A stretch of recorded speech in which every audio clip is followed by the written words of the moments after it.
Hello मेरे प्यारे बच्चों, कैसे हो आप सब। Welcome to my YouTube channel Arun commerce classes. Today our topic is distribution of partnership. Very very important 10 marks का ये चैप्टर है। इसमें रियलाइजेशन अकाउंट बनेगा, पार्टनरशिप अकाउंट बनेगा, बैंक अकाउंट बनेगा, लोन अकाउंट बनेगा और उसकी जनरल एंट्रीज भी आती है एग्जाम में। तो चलिए स्टार्ट करते हैं बिना टाइम वेस्ट किए हुए। सबसे पहले इसमें बनता है रियलाइजेशन अकाउंट। क्या बनता है? Realisation account. रियलाइजेशन अकाउंट वो अकाउंट होता है जिसमें एसेट्स को रियलाइज किया जाता है। आज हम फॉर्मेट की बात करेंगे इस वीडियो में। सबसे पहले इसका फॉर्मेट ड्रॉ कर लेते हैं रियलाइजेशन अकाउंट का, जिसमें सबसे पहले आपके पर्टिकुलर्स आएंगे, amount, this your CR side, DR side, particulars, amount,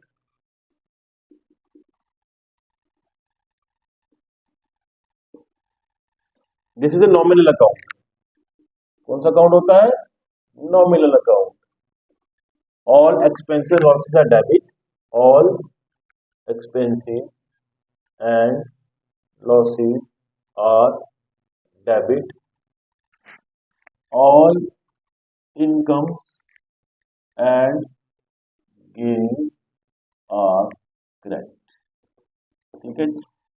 सबसे पहले assets to assets are recorded at their book value। कौन कौन से एसेट को बुक वैल्यू पे रिकॉर्ड किया जाता है? Fix assets. कौन कौन से एसेट होते हैं? Fix assets, current assets. मालूम है ना फिक्स एसेट कौन कौन से होते हैं? लैंड, बिल्डिंग, मशीन, जो हमें बुक वैल्यू में गिवन होती है। बुक वैल्यू मीन्स जो क्वेश्चन में गिवन होती है। Current asset, stock, debtors. But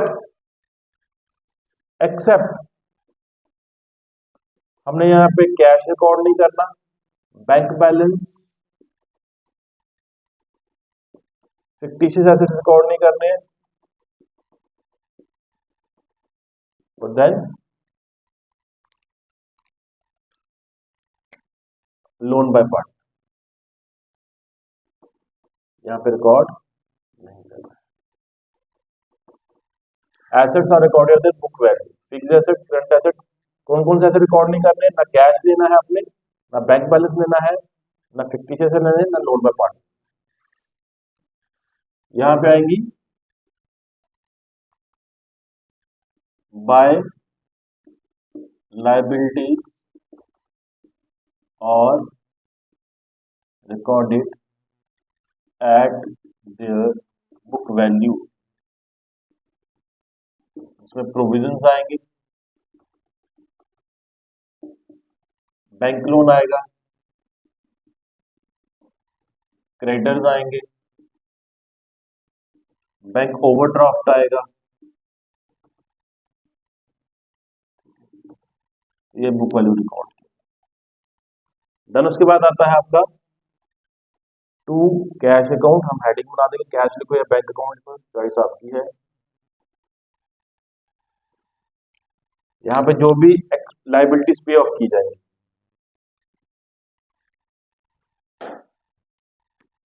जो भी लाइबिलिटीज पे की जाएंगी, उसके बाद रियलाइजेशन एक्सपेंसेस आएंगे। रियलाइजेशन को लिक्विडेशन एक्सपेंसेस बोलते हैं, डिस्ट्रीब्यूशन एक्सपेंसेस बोलते हैं। ठीक है, जो भी लाइबिलिटीज पे करेंगे वो सब यहाँ पे आएगा। तो यहाँ पे हम बना लेंगे बाय कैश अकाउंट। यहाँ पे आपका आ जाएगा एसेट्स को जो बेच के पैसा आया है, एसेट लाइज्ड। जो एसेट को बेच के पैसा आया वो आएगा यहाँ पे।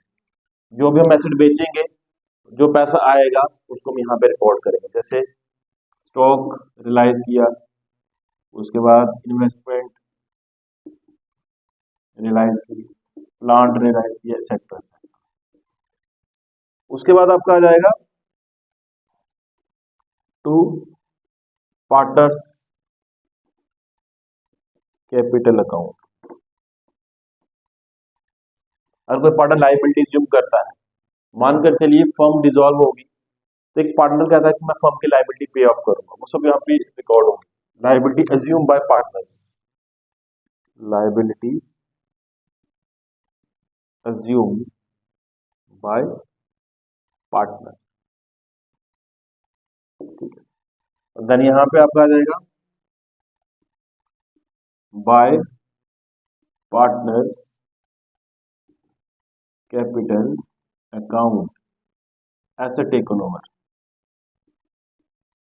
Assets taken over by partner. मतलब कि अगर कोई पार्टनर फर्म की लायबिलिटी पे करेगा but on the side asset को भी टेक ओवर करेगा, वो यहाँ पे रिकॉर्ड। इसके बाद अगर आपकी सीआर सेट बड़ी आती है तो प्रॉफिट आ जाएगा, अगर डीआर सेट बड़ी है तो लॉस आ जाएगा। To profit on realisation transfer to partners capital account in old ratio.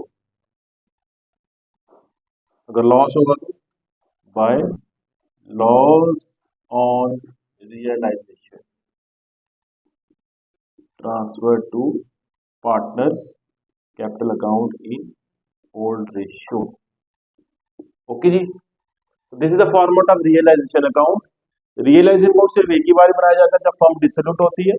ये एक नॉमिनल अकाउंट होता है, यहाँ पे एसेट्स को रियलाइज करके लायबिलिटीज को पे ऑफ किया जाता है, लेकिन cash in hand, bank balance, fictitious assets और लोन, इसको हम रियलाइज नहीं कर सकते। देन उसके बाद लायबिलिटीज को पे ऑफ किया, बुक वैल्यू पे रिकॉर्ड किया जाता है। लायबिलिटीज पे एक्सपेंसेस, अगर कोई पार्टनर एसेट को टेक ओवर करेगा वो लायबिलिटी को पे ऑफ करे। अब जिस बच्चे को रियलाइजेशन अच्छे से आ गया उसको जनरल एंट्रीज भी अच्छे से आ गई, जैसे कि मान के चलिए एसेट और अकॉर्डिंग टू बुक वैल्यू, इसकी जनरल एंट्री क्या बनेगी, यहाँ पे मैं डाल देता हूँ इसकी जनरल एंट्री। इसकी जनरल एंट्री बनेगी बेटा यहाँ पे, इसकी एंट्री आ जाएगी आपकी, थोड़ा इसको रब कर देता हूँ, realisation account DR to cash account DR to cash account, ठीक है। इसमें sorry realisation account DR to asset account. जैसे मान लीजिए आपने बुक वैल्यू पे लैंड, बिल्डिंग, मशीन रिकॉर्ड की, तो यहाँ पे आगे realisation account DR to land account, to building account, to stock account, what जो भी। यहाँ पे लायबिलिटीज रिकॉर्ड है बुक वैल्यू पे, तो यहाँ पे आ जाएगी liabilities account DR to realisation account. Liabilities को आप इंडिविजुअल फॉर्म में भी लिख सकते हो, कंबाइन में लिख सकते हो, ठीक है।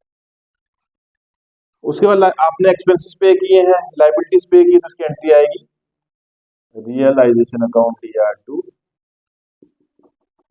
Cash account, okay. देन इसके बाद अगर आपने एसेट बेचे हैं, रियलाइज सोल्ड करना, कई बच्चों को मालूम है सोल्ड करना, उसकी एंट्री आएगी cash account DR to realisation account,